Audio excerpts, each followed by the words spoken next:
જોહાર, જય આદિવાસી, જય ભીલ પ્રદેશ।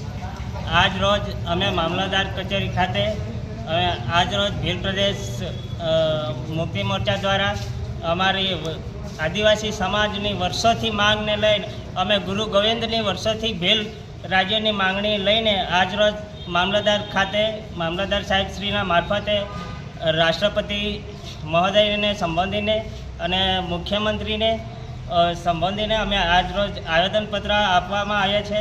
વર્ષોથી અમારા સમાજ અનેક સમસ્યાઓથી પીડાય છે, શિક્ષણ માટે, રોજગાર માટે અને અનેક કેસો ઠોકીને અમારા આદિવાસી સમાજના અવાજોને દબાવવાનું કામ આ સરકાર કરતી હોય તો અમે આજ અનેક સમસ્યાઓ લઈને અમે અમારો અલગ એક ભીલ પ્રદેશ રાજ્ય બનાવવાની અમારી પરજોરથી માંગણી છે। જય જોહાર, જય આદિવાસી।